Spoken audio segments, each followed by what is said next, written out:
Stan Gibelisco here, proprietor and operator of amateur radio station W1GV, Whiskey 1, Good Vibrations. A couple of videos ago, I talked about the hazard of electric shock in equipment that's been shut off and should have no power applied to it at all, in particular a linear amplifier that was disconnected from the AC power mains, completely shut off. And it had been so for quite a while, and yet nevertheless gave me a very dangerous and memorable shock from its plate supply line of 3700 volts. Funny how that number sticks in the memory. Well, at that same radio station, the University of Minnesota Amateur Radio Club Station W0YC, Whiskey 0 Yankee Charlie, in the early 1970s, I spent a lot of time operating CW at high speed. I was really into that little gang that seemed to congregate particularly around 7.030 megahertz and 14.030 megahertz. You may still hear a few of those, but I used a regular paddle type electronic keyer and was able to send 45 or 50 words a minute almost to perfection, and with some mistakes even higher than 50 words a minute. But I remember I joined that gang of CW operators that seemed to congregate around those frequencies on many afternoons and evenings when other people were either studying or partying or being normal non-ham radio operator. Well, no, ham radio operators can be normal too, but I never laid any claim to being such a thing as normal.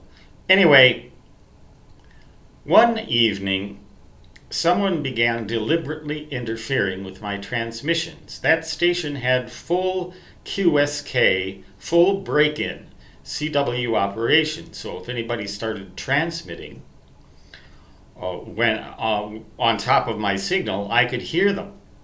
And sometimes in casual conversations, good operators would interrupt each other now and then, just by tapping the key a few times to stop you from transmitting and ask a question or something like that, although if it was done too often it became obnoxious.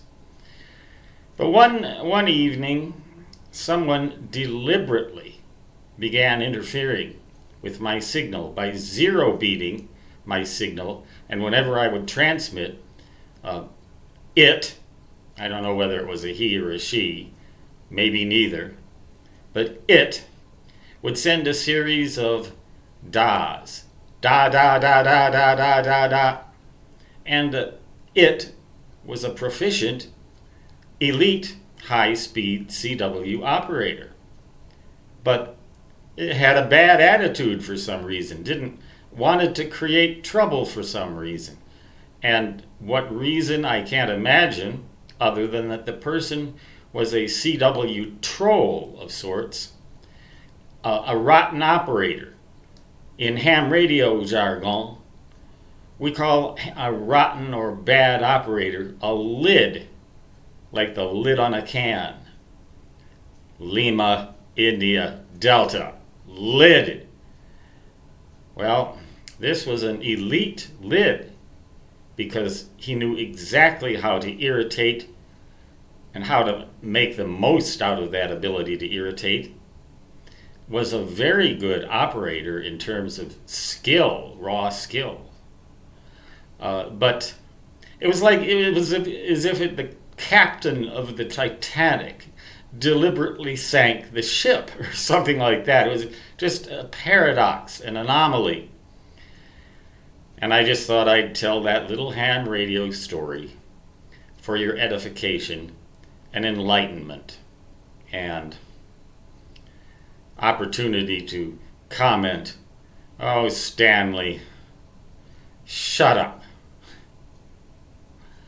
Stan Gibilisco, saying 73, and so long, which, in my native fist, then, now, and always, shall translate to da-da-da-da-da-da, or at 50 words a minute, grrr.